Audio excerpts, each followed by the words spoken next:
ધોરણ 10 વિષય સામાજિક વિજ્ઞાન પ્રકરણ 4 ભારતનો સાહિત્યિક વારસો।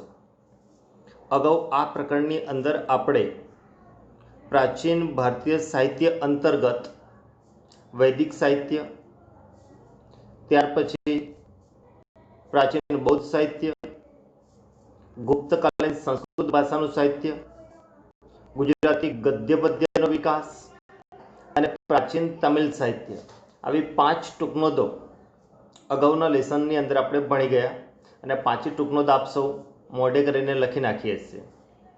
હવે આજના આ લેસનની અંદર આપણે જે ચલાવવાના છે મહત્વના પોઈન્ટ, એમાં આવશે મધ્યકાલીન ભારતીય સાહિત્ય, એટલે ભારતના મધ્યકાળ દરમિયાન રચાયેલું સાહિત્ય। એમાં પેટા પોઈન્ટ પડશે મધ્યકાળનું પ્રારંભિક સાહિત્ય, આ પછી ભારતની અંદર મધ્યકાલીન દ્રવિડ કુળનું સાહિત્ય, એ પછી આમિર ખુસરો અને ચોથો પોઈન્ટ પ્રાદેશિક સાહિત્ય। આ 4 પોઈન્ટનો અભ્યાસ આજના લેસનની અંદર આપણે કરીશું। શરૂઆત કરીએ મધ્યકાલીન પ્રારંભિક સાહિત્ય, એટલે કે ભારતમાં મધ્યકાળની શરૂઆત થઈ તો આ શરૂઆત દરમિયાન પણ ભારતમાં સંસ્કૃત ભાષાના ગ્રંથોનો વિકાસ ચાલતો રહ્યો। એટલે કે પ્રારંભિક મધ્યકાળની પ્રારંભમાં પણ સંસ્કૃત ભાષાની અંદર ગ્રંથો રચાયા। એમાં 2 મુખ્ય ગ્રંથો હતા, જેમાં સોમદેવ રચિત ગ્રંથ હતો કથા સરિત સાગર અને કલ્હણ રચિત ગ્રંથ હતો રાજતરંગિણી, જે કાશ્મીરના ઇતિહાસને આલેખતો પ્રથમ ઐતિહાસિક ગ્રંથ એટલે એ રાજતરંગિણી। અને ત્રીજી મહત્વની રચના જયદેવનું ગીત ગોવિંદ, કે જે સુંદરમાં સુંદર કાવ્ય ગ્રંથ તરીકે ઓળખાય છે। આ પછી ભારતની અંદર અપભ્રંશ થયેલી પ્રાદેશિક ભાષાઓમાં પણ સાહિત્ય રચવાની શરૂઆત થઈ, જેમાં કવિચંદ બરદાએ રચિત પૃથ્વીરાજ રાસો, કે જે હિન્દી સાહિત્યનો પ્રારંભિક ગ્રંથ ગણાય છે। અને આ પછી પણ શંકરાચાર્યના ભાષ્ય રચાતા રહ્યા। વિગતે આ જ પોઈન્ટને આપણે જોઈએ કે પ્રારંભિક મધ્યકાલીન સાહિત્ય વિશે સમજૂતી આપો, આ પ્રકારે પૂછાતો પ્રશ્ન છે। તો તમે જુઓ કે મધ્યયુગની શરૂઆતમાં સંસ્કૃત સાહિત્યની ભાષા બની રહી। કાશ્મીરમાં 2 મહાન ગ્રંથોની રચના થઈ, જેમાં પહેલો ગ્રંથ એટલે સોમદેવ રચિત કથા સરિત સાગર, બીજો ગ્રંથ કલ્હણ રચિત રાજતરંગિણી। પણ રાજતરંગિણી વિશે સમજાવવાનું છે કે રાજતરંગિણી એ કાશ્મીરના ઇતિહાસને આલેખતો રાજતરંગિણી એ પ્રથમ ઐતિહાસિક ગ્રંથ છે। ટૂંકો પ્રશ્ન પૂછે હેતુલક્ષીમાં કે કાશ્મીરના ઇતિહાસને આલેખતો પ્રથમ ઐતિહાસિક ગ્રંથ કયો, તો રાજતરંગિણી છે। અને બીજી મહત્વની અન્ય રચનાઓ કે એમાં જયદેવ રચિત ગીત ગોવિંદ, કે જેની ગણના સંસ્કૃતના સુંદરમાં સુંદર કાવ્ય ગ્રંથ તરીકે થાય છે। આ સમયે અપભ્રંશ થયેલી ભાષાઓમાંથી આધુનિક ભારતીય ભાષાનો વિકાસ થયો, કે જેમાં હિન્દી અને એને લગતી બોલીઓ વિકસી, જેમાં ચંદ બરદાઈ રચિત પૃથ્વીરાજ રાસો એ હિન્દી સાહિત્યનો પ્રારંભિક ગ્રંથ છે। આ ગ્રંથમાં પૃથ્વીરાજ ચૌહાણની વીરતાનું અને વિવિધ પ્રકારના કાર્યોનું વર્ણન છે। અને આ રચના હિન્દી સાહિત્ય જગતમાં વીરગાથા યુગનો પ્રારંભ થયો, કારણ કે પૃથ્વીરાજ ચૌહાણની વીરતાનું વર્ણન કરતો ગ્રંથ છે। અને વીરતાનું વર્ણન કરતો ગ્રંથ હોય એટલે એને વીરગાથા સાહિત્ય તરીકે ઓળખવામાં આવતો। આ જ સમયે દક્ષિણ ભારતમાં પણ સંસ્કૃત સાહિત્યની મોટા પ્રમાણમાં રચનાઓ થઈ, જેમાં શંકરાચાર્યનું ભાષ્ય મહત્વનું કહી શકાય। તો આટલા પોઈન્ટ લખવાના છે પ્રારંભિક મધ્યકાલીન ભારતીય સાહિત્ય। હવે જો બીજો પોઈન્ટ મહત્વનો જોઈએ કે જેની અંદર મધ્યકાલીન દ્રવિડ કુળનું ભાષા સાહિત્ય। અગાઉ તમે જોઈ ગયા એતુ થોક્કઈ, પથ્થુપાલતુ, તોલ્કાપિયમ, મણિમેખલાઈ, આ બધા ગ્રંથો પ્રાચીન તમિલ સાહિત્ય હતું। હવે અહીંયા મધ્યકાલીન દ્રવિડ કુળનું ભાષા સાહિત્ય, એટલે દ્રવિડ કુળની અંદર મુખ્ય 4 ભાષાઓ તમિલ, તેલુગુ, મલયાલમ, કન્નડ, તો આ 4 ભાષાની અંદર રચેલી રચનાઓનો અભ્યાસ કરવાનો હોય, પણ એમાં માત્ર અહીંયા તમિલ અને કન્નડ 2 ભાષાનો અભ્યાસ કરવાનો। મધ્યકાળ દરમિયાન દ્રવિડ કુળની ભાષાઓમાં કન્નડ ભાષાનો વિકાસ થઈ ચૂક્યો હતો અને કન્નડ ભાષાની અંદર જે સાહિત્ય રચાયું એ સાહિત્યમાં જૈન ધર્મની વિશેષ અસર જોવા મળતી હતી. એટલે જૈન ધર્મનો પણ દક્ષિણમાં ફેલાવો થયો હતો. કન્નડ સાહિત્યમાં ત્રિપુટી તરીકે પ્રસિદ્ધ 3 વ્યક્તિઓ હતી. ત્રિપુટી તરીકે પ્રસિદ્ધ વ્યક્તિઓમાં આપણે જોઈએ તો આ 3 વ્યક્તિ કોણ? તો કવિ પંપા, કવિ પોન્ના, કવિ રન્ના. આ ત્રણેય વ્યક્તિઓએ કન્નડ ભાષાની અંદર સાહિત્ય રચ્યું એટલે એને સાહિત્ય ત્રિપુટી તરીકે ઓળખવામાં આવે છે. કઈ 3 વ્યક્તિ? પંપા, પોન્ના, રન્ના. જેમાં પંપાની રચના હતી આદિપુરાણ. કવિ પોન્નાની રચના હતી શાંતિપુરાણ. શાંતિપુરાણ એટલે જૈન ધર્મના 24 તીર્થંકરો પૈકીના 16મા તીર્થંકર એટલે એ શાંતિનાથ હતા અને એમના આધારિત રચાયેલો ગ્રંથ એટલે શાંતિપુરાણ. જ્યારે કવિ રન્ના રચિત અજિતનાથ પુરાણ. તો આ ત્રણેય તીર્થંકરો છે 24 તીર્થંકરો પૈકીના અને એમના ઉપર રચેલી સાહિત્યિક રચના એટલે જૈન ધર્મની અસર વિશેષ કહી શકાય. આ ઉપરાંત તમિલ ભાષામાં રામાયણની રચના કરી. કોણે? કવિ કંબલે રામાયણમ તમિલ ભાષામાં રામાયણની રચના કરી. આ સિવાય પણ અન્ય કેટલાક સાહિત્યિક ગ્રંથોની રચના દક્ષિણ ભારતની અંદર થયેલી જોવા મળે છે. તો અહીંયા પ્રશ્ન જુઓ કે મધ્યકાલીન દ્રવિડ કુળનું ભાષા સાહિત્ય વર્ણવો. તો એની અંદર આટલા પોઈન્ટ તમારે લખવાના રહેશે. જો પોઈન્ટ મધ્યકાલીન દ્રવિડ કુળનું ભાષા સાહિત્યની સમજૂતી આપો તો આ સમયે દ્રવિડ કુળની ભાષાઓની વિશેષ વિકાસ થયો. થોડા સમય સુધી કન્નડ સાહિત્ય ઉપર જૈન ધર્મની અસર જોવા મળે છે.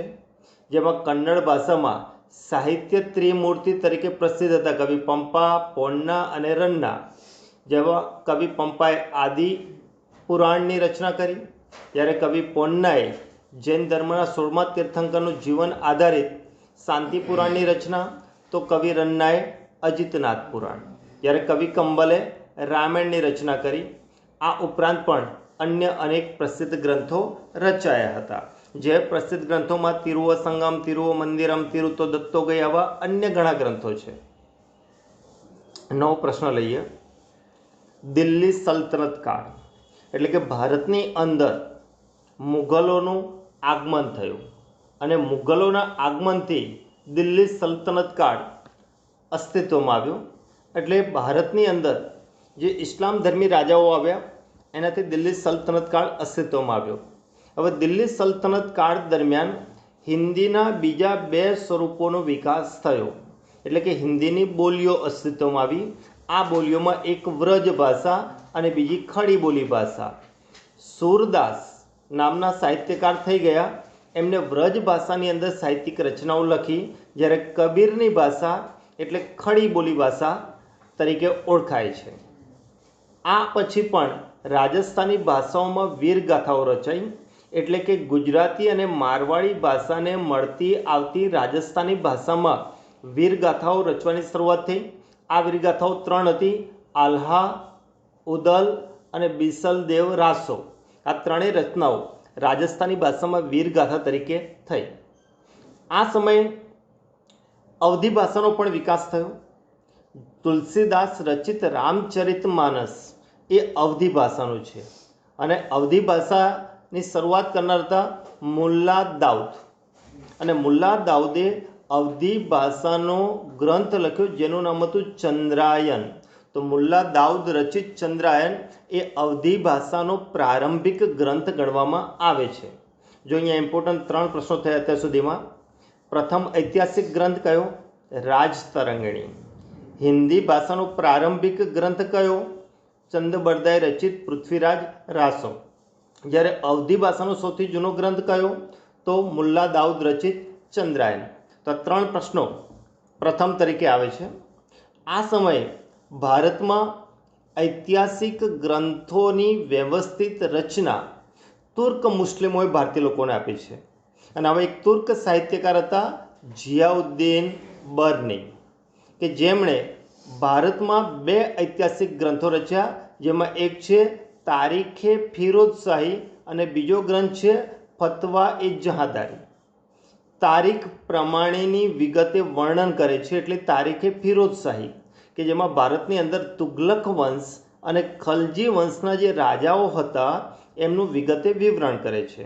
જ્યારે ફતવાએ જહાંદારીમાં એ સમયના રાજકીય સિદ્ધાંતો, રાજકીય નીતિ નિયમોનું વર્ણન કરતો ગ્રંથ એટલે ફતવાએ જહાંદારી.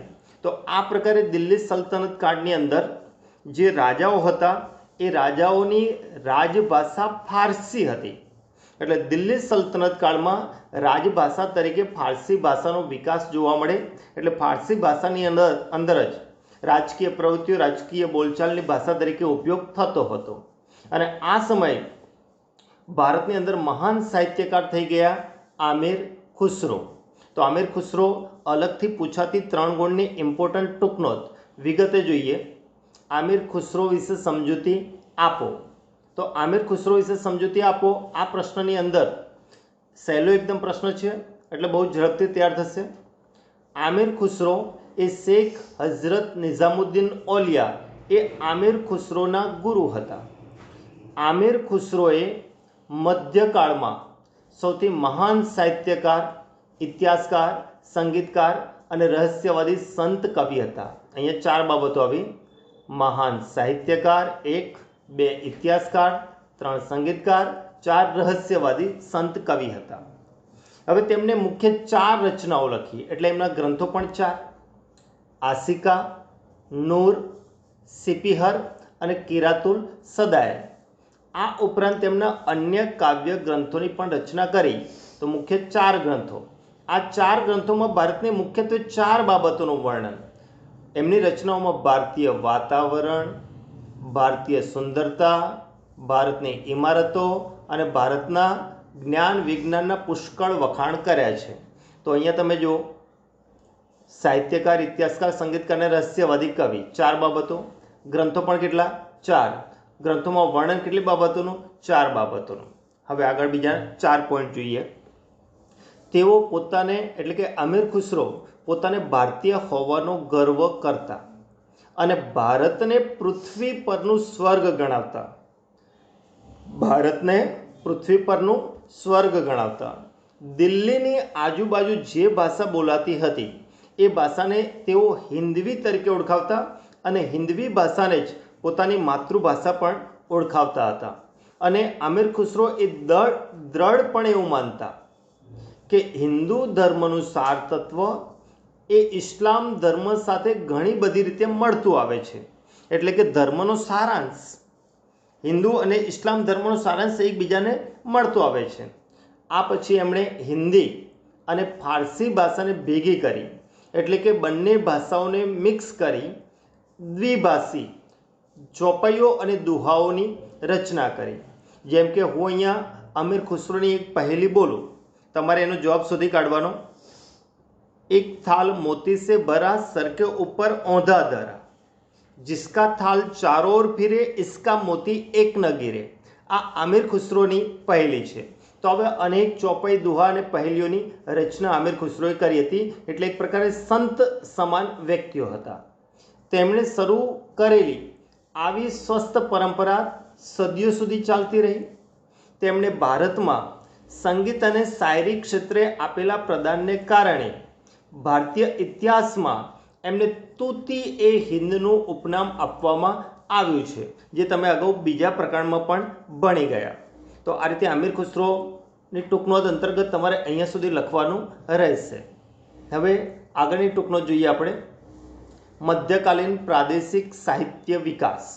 એટલે મધ્યકાળની અંદર અલગ અલગ પ્રાંતોમાં જે સાહિત્યિક રચનાઓ થઈ એ સાહિત્યિક રચનાઓ વિશે તમારે લખવાનું છે. તો આ રીતે કોષ્ટક પાડી અને એની માહિતી લખવાની, એટલે રચનાઓ યાદ રહે. વિગતે આપણે જોઈએ. પ્રાદેશિક સાહિત્યિક વિકાસ વર્ણો. જે પ્રાદેશિક ભાષાને એ પ્રદેશના શાસકો એટલે કે રાજાઓએ વેગ આપ્યો, પછી જે તે ક્ષેત્રમાં પ્રાદેશિક ભાષાઓ અને ત્યાર પછી સાહિત્યનો વિકાસ થયો. એમાંય તમે જુઓ કે ભક્તિ માર્ગના સંતોએ લોકોની ભાષામાં ઉપદેશ આપ્યો. જેમ કે પશ્ચિમ બંગાળના ભક્તિ માર્ગના સંતો હોય તો એમને બંગાળી ભાષામાં ઉપદેશ આપ્યો, મહારાષ્ટ્રના હોય તો મરાઠી ભાષામાં, ગુજરાતના હોય તો ગુજરાતી ભાષામાં. તો આ રીતે ઉપદેશ આપવાથી એ પ્રદેશની ભાષાઓ વિકસી. એટલે તેથી પ્રાદેશિક ભાષા અને બોલીઓનો વિકાસ થયો અને આવી ભાષાઓમાં ભોજપુરી અને અવધી એ હિન્દીના બીજા બે નવા સ્વરૂપો અને બોલીઓ અસ્તિત્વમાં આવી. આગળ તમે જોઈ ગયા હિન્દીની બે બોલીઓ મધ્યકાળમાં કઈ અસ્તિત્વમાં આવી? તો વ્રજ અને ખડી બોલી. જ્યારે અહીંયા હિન્દીની બીજી બે બોલીઓ અસ્તિત્વમાં આવી, જેમાં ભોજપુરી અને અવધી. આ સમયે કબીરની રચનાઓ મુખ્યત્વે સદ્દુકડી લોકબોલીમાં છે. સદ્દુકડી લોકબોલી એ જ ખડી બોલી અને તેને દોહાઓ લોક સાહિત્યનો અંગ બન્યા. જેમ કે કબીરની રચનાઓની અંદર તમે જુઓ કે એની ભાષા કેવા પ્રકારની હતી. એનો એક પદ બોલું છું એટલે તમને ખ્યાલ આવે. કબીર કુતિયા રામ કા મુતિયા મેરા નાવ, ગલે રામ કી જેવડી જીત ખીંચે તિત જાઓ. બીજું આગળ, મોકો કહાં ઢૂંઢે બંદે મેં તો તેરે પાસ में, नामे देवल नामे मस्जिद न कावे कैलाश में, ना तो कौन किया कर्म में ना ही योग वैराग्य में, ढूंढी हो तो तुरत मिली हो पल भर की तलाश में. તો આ કબીરના રચનાના પદો હતા. આ સમયે પ્રથમ જોઈએ પ્રાદેશિક ભાષાની અંદર અવધી ભાષા. અવધી ભાષાની અંદર પ્રાદેશિક ધોરણે રચના કરનાર વ્યક્તિઓમાં એક હતા મલિક મોહમ્મદ જાયસી, કે જેમણે અવધી ભાષામાં એક મહાકાવ્ય લખ્યું જેનું નામ હતું પદ્માવત, કે જેના આધારિત પિક્ચર આવેલું છે. જ્યારે બીજો તુલસીદાસે અવધી ભાષામાં રામચરિત ગ્રંથ રચ્યો. અવધી ભાષા કેવી હોય તો તુલસીદાસે રામચરિત માનસની શરૂઆતમાં કહ્યું છે, તુલસી ભરોસે રામ કે નિર્ભય હો કે સોઈ, અનહોની સો હોની નહીં, હોની સો તો હોય. એટલે રામના ભરોસે સોઈ રહેવાનું કે કામ કરવાનું, જે થવાનું છે એ થવાનું જ છે, નથી થવાનું એ નથી જ થવાનું, તો ડર શાનો. આ બાબત રામચરિતમાં પ્રારંભિક છે. આ યુગમાં અવધી ભાષાની રચના કરનાર બીજા કવિઓ પણ થઈ ગયા હતા. એટલે અવધી ભાષાનો આ રીતે પ્રાદેશિક વિકાસ થયેલો આપણે જોવા મળે છે. એ પછી બંગાળી ભાષામાં જુઓ પ્રાદેશિક ભાષા તરીકે, તો બંગાળના સુલતાનોના આશ્રય રહીને કૃતિવાસે બંગાળીમાં રામાયણની રચના કરી. કૃતિવાસે બંગાળીમાં રામાયણની રચના કરી.